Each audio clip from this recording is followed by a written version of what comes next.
një oaz i jashtëzakonshëm i gjelbrimit, bukurisë arkitektonike, shërbimit dhe padyshim luksit në zonën më të populluar urbane të Shqipërisë, në zonën e Golemit. Kompleksi Sahel erdha dhe nuk po i besoja syve çfarë mrekullie është ndërtuar në zemër thash të një prej zonave më të populluara. Historia është shumë interesante. Pronari që mori lejen e ndërtimit për të ndërtuar një kompleks vilash të ngjashme, vendosi që gjysmën e projektit mos e zhvillonte siç ishte, të hiqte 4 vila që priteshin ndërtoheshin atë pjesë dhe 5 vilat përballë mos t'i shiste për të nxjerrë fitimin e menjëhershëm, por t'i vendoste në dispozicion të hotelerisë duke i dhënë me Airbnb.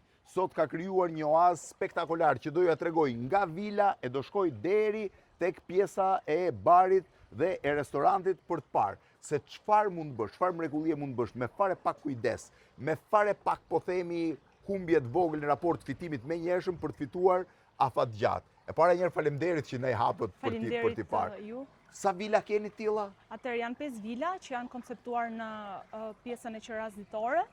Një vilë ka kapacitet për 10 personash. 10 persona. 10 persona. Sa dhoma janë? Janë 4 dhoma gjumi, një sallë e madhe ndënje bashkë me oxhakun dhe një ambient gatimi. Ju shërbeni në vilë ushqim? Po, patjetër. Pra kanë room service po themi. Po, të gjitha vilat kanë një shërbim në dhomë, kanë pjesën e mëngjesit, drekës dhe darkës, pra shërbejnë gjitha vakt. Po ta duan, normalisht me kërkesë klienti. Shërbehet me anë të një menuje, ku klienti përzgjedh se çfarë don dhe ne e servirin në dhomë. Është e pa imagjinueshme. Sipër është pishina e cila është me ngrohje, sa gradë është temperatura? 35 gradë shkon temperatura. 35 gradë i bie të jetë temperaturë jacuzzi dhe ujëra termal 36 e kanë zakonisht me 2 shezllonët, me 2 koltukët, me pjesën e çadrës, ndërkohë po e bëjmë vilën invers, nga lart poshtë për t'ju treguar. Këtu është master bedroomi apo jo? Këtu është master bedroomi, dhoma më e madhe që ka vila. Shiheni si është pishina, është pak e ngritur për të krijuar pjesën e saj gropës. Sa është? 1 metër e thellë? 1.6 metër. 1.6. Po, diku te. Domethënë absolutisht pishina. Kjo është pjesa e dhomës, është banja e ditës. Banja e përbashkët. Banja i shërben edhe pishinës, edhe dhomës. Dhomës së gjumit. Ndërkohë kjo është dhoma, si u hap ka. Wow, sa e bukur. Kjo është master bedroomi me pjesën e krevatit, pra thjetjen.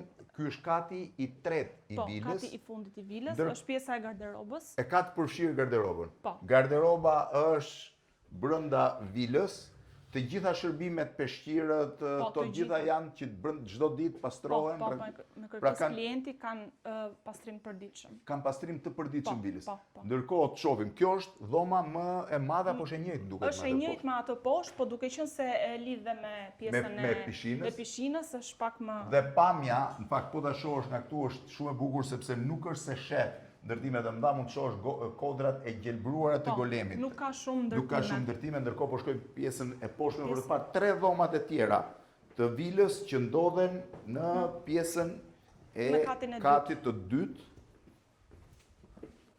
Këtu jemi, prit, shohim 2 këto dhe e mbyllim atë. Këtu janë 2 dhoma, të cilat duke mbyllur këtë derën mund të shërbejnë brenda tyre me një banjë. Kjo është dhoma që ka pamjen e resortit. Kjo është dhoma e parë, e cila ka një pamje spektakolare të resortit në atë drejtim. Shive çfarë pamje që ka. Prandaj thash dhe kodrat sipër janë të gjelbra, nuk jep pamjen e ndërtesave. Dhe është në mes të një xhungle urbane të ndërtimit, por është absolutisht një oazë i pa imagjinueshëm. Këtu vim në dhomën tjetër. Kjo është dhoma më e vogël që ka vila, po. Po dhe kjo ka pamje të bukur, po dopjo është. Po dopjo, po thjesht nuk ka të garderobën siç e kanë dhomat e tjera. Pra kjo është dhoma e dytë, të dyja dhomat kanë një banjo të përbashkët që ju shërben. Çfarë janë shumica e klientëve që vinë? Shumica e klientëve. Kjo është banja e përbashkët, edhe banja shumë e bukur, po ju tregoj te master bedroomi, po. Shumica e klientëve që na vizitojnë janë kryesisht huaj. Por edhe shqiptar të diasporës. Deri tani Europa Perëndimore ka qenë më shumë e interesuar. Të huaj. Të huaj. Ja ku është pjesa tjetër e krevatit, pjesa e garderobës, Edhe kjo është Po. shumë interesante dhe banja është shumë e banja bukur. është brenda. Banja është fantastike. Shive sa e bukur është.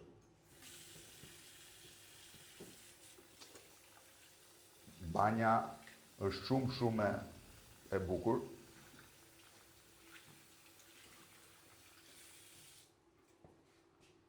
Kjo është, nuk e di, dhe gjitha detajet, ja. Sael, mban emrin e djalit pronarit, Po, Sael është djali. Lash këtu, edhe letra e murit shumë interesante, ndërkohë këto janë 3 dhoma, do zbresim tek pjesa e ndenjes dhe e kuzhinës. Po. Dhe ne mund dalim poshtë nga garazhi. Po, mund dalim poshtë nga garazhi për treguar dhe pjesën e garazhit. Po. Këtu tani zbresim në ndenje. Ndenja ishte shumë e bukur. Kalojmë nga kuzhina, pastaj apo jo, kalojmë ndenje, shkojmë kuzhinë. Kjo është ndenja. Po, kjo është ambienti i ndenjes. Ambienti i ndenjes është me oxhakun origjinal? Po, me të gjithë funksional, domethënë me dru. Po, funksionale kam thënë, po, që mund të përdoret me dru. Shiheni oxhakun, kjo e bën edhe më të bukur për në dimër, besoj. Po, e bën resortin që të frekuentohet edhe gjatë verës edhe gjatë dimrit. Edhe mobilimi është jashtëzakonisht i mirë, shifeni. Dhe të pjesë, kjo është pjesa, kjo ishte pjesa rrotulluese, unë i kam gjithmonë qef këto, po edhe divanet shumë të mirë, mund të qëndrojmë 8 deri në 10 veta lirshëm. Po, lirshëm 8 deri në 10 persona. 8 deri në 10 persona me pjesën e garderobë, pjesën e shives portmantos dhe shives si dera. Edhe dera ishte shumë e bukur. Ndërkohë këtej dalim në një parajs që lidhet me gjelbrimin e vilës, por ne do ndjekim edhe kuzhinën, edhe pjesën e garazhit dhe pastaj shohim gjelbrimin e vilës dhe vazhdojmë më tutje. Kjo është ngrënja. Ambienti i ngrënjes. Që mund bëhet deri 8 persona, besoj duke vendosur. Po, mund bëhet 8 persona duke shtuar edhe 2 karike tjera. Shumë bukura kariket. Siç thash, kemi edhe pjesën e private chefit këtu, me private kërkesë klienti. Pra vjen një shef që mund gatuaj këtu. Po, mund gatuaj, po. Me kërkesë klienti mund ta ofrojmë. Shumë e bukur dhe kjo pjesë. Pra kjo është gjithë pjesa e kuzhinës. Shefi vjen gatuan këtu sipas kërkesës tyre. Po, sipas kërkesës klientit. Ndërkohë këtu te kjo tavolinë ju i shërbeni atyre ngrënien? Po, ngrënien për 10 persona. 8 deri në 10 persona. 8 deri në 10 persona. Po, sepse duke qenë se kemi dhe familjar me fëmijë, edhe 2 pjesa e divaneve shërben dhe si krevat për fëmijë. Shkojmë atëherë më tutje. Po, ata e përdoren për fëmijë. Po, vetëm për kur janë fëmijë. Ndërkohë këtu është pjesa e parkimit, ti më the 3 deri në 4 makina, po ti të vogla bëhen 4, po ti të mëdha, pas ka vend sa duash.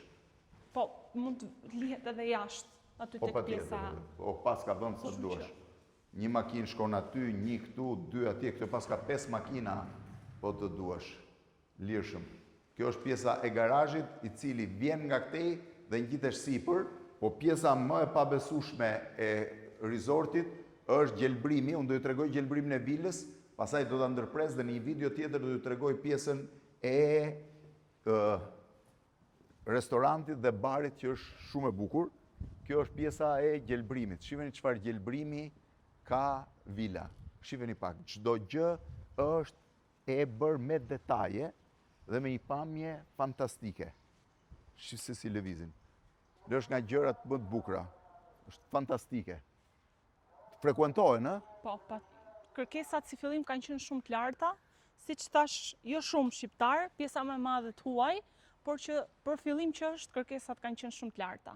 Tani do ju tregoj në një video tjetër, menjëherë pas kësaj pjesën e kompleksit. Ndiqeni.